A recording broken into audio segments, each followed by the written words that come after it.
You saw the thumbnail, you saw the title. Let's get at it. All right, we got another Eboni K. Williams look back. And again, the reason I want to bring this up is because I think that Lady Williams brings up some ideas and advice and the such of that nature that really are problematic for Black culture and the body of Christ and as a whole. I don't think people should listen to her advice. And we're going to listen to this one real quick. She's not giving it as advice, but she's telling it as the story that she's doing.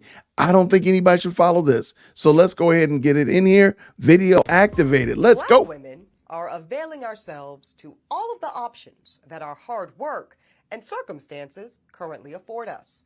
And that means that single motherhood by choice is going to be an option that more and more Black women consider and even exercise. I've said this before. Where can you point to me anywhere in history, American history, where single motherhood has wrought a blessing on society? I think we can all agree, like when almost 60 plus, 70 plus of little Black boys and girls are born in a household without a father or to a single parent, we can agree. I think we all can honestly agree that that's not a good thing for this culture, for Black community or the culture as a whole, or America as a whole, or society as a whole, to have so many children born out of wedlock. And then to have an intelligent woman doing this intentionally, I think is a problem. Let's go. So anybody that's in their feelings about that can go ahead and start to process right now. Because Black women that have the privilege to embark upon this expensive and oftentimes lengthy process will increasingly decide to forego marriages and partnerships that do not serve us and that are not in our best interests. Notice how much this is about her, our, my. That seems problematic, but let her go, Jason, let it go. And now that bypassing those insufficient relationships does not have to come at the expense of motherhood, well, frankly, it's a whole new world.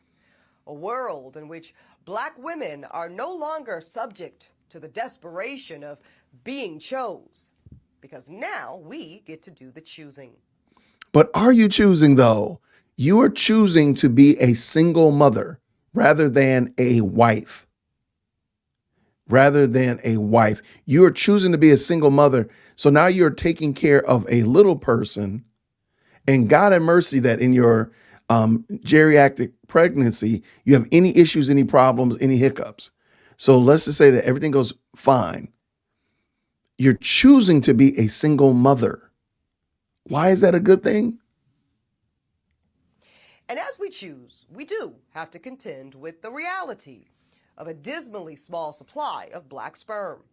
Because most Black women on this journey, we want to create children that look like us and that look like our families. And that means we want... What about getting a husband and one that looks like you and your husband? Oh my goodness. Black sperm. And as we heard from Reese Brooks, it's the definition of slim pickings. And sometimes that means compromising on this aspect of your journey.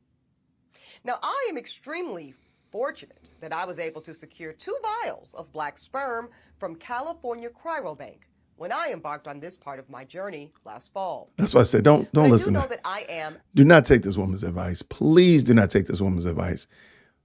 By hook or by crook, find yourself a good man, a decent man, marry that man, and if it's possible, have kids naturally or adopt. But this right here is just utter chicanery.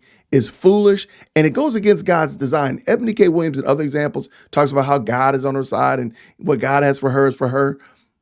Why are you not following some simple biblical principles then, Lady Williams? Why?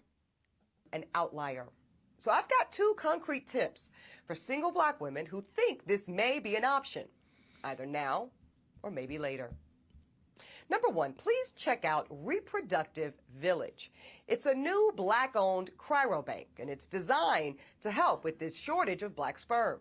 It's set to open its doors in D.C. later this year, and it will also have drop-off locations in Atlanta and Houston, Texas.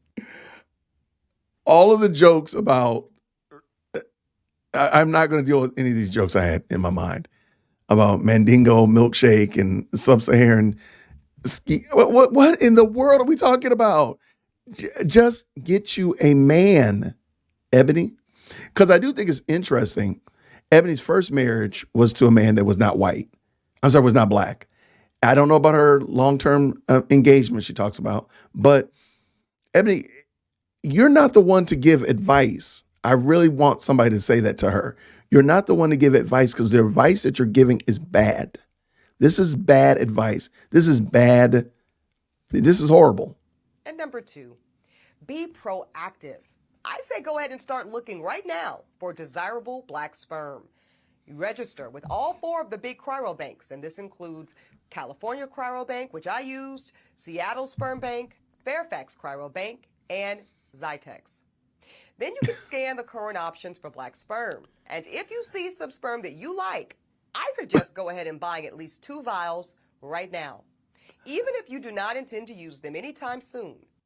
How about just, do you see, like, we're so intelligent now that we've come up with all of this when God's design is so much easier. Just find your spouse, just get your wife, get your husband, and go do the thing. Now you can adopt. I understand if you've aged out. I totally get you. I understand that part. But you could adopt, and everything would be sunshine and rainbows. All this that she's doing, because I guarantee you, if Eboni K. Williams was honest, she's forking out several tens of thousands of dollars to bring this about, to have a child naturally. And that's several tens of thousands. And you're not talking about everybody has the means to do that. Trust me, it's better to have them than to be without them when the time comes. Okay. And listen, if you never need them for whatever reason. Okay, wait. I got to prepare myself for what she's about to say. Okay, here we go. What a wonderful gift to give to a friend or a sorority sister in need. And also, most of those banks, they allow you to resell the sperm back to the bank itself. Oh my gosh. Come on, don't listen to this advice. Listen, I know that many are going to question or even indict the decision that I and many other black women are making to become single mothers by choice. But I, like the women you heard from today, go by the creed of no regrets. I have, and many black women have, too much love, too many resources, and too rich of a community not to share these gifts with children of our own. Children that will one day, no doubt, enrich and contribute to the next generation of Black America. I think it's nose blind to say that and not consider we have data. We have multiple decades of Black children being raised by single moms who've done their very best. I think we have data to show like, hey, this might not be really a good idea. Now, granted, yes, you're a go-getter, Ebony, and you're out there grinding it out, and that's great. But yeah, this might not be a good idea for everybody to do. Maybe everybody shouldn't actually go out there and do what Ebony is saying because it might not work out well for them. And we see countless examples of people that are not as well-to-do as Ebony that just are popping up kids left, right, and center. So we know that that's possible. That's an option there. But why in the world would you tell women to go after deliberately intentionally pursue single motherhood rather than to be a wife? Why would you not want them to do that? Because there's more that comes from there. Again, and you could adopt. Again, this is so nose blind. Please do not listen to Eboni K. Williams. Please do not. This is going to be a one and done as well. So I appreciate you so much watching. Please down in the comments down below, let me know what you think about it. And until next time, everybody, grace and peace. We're out.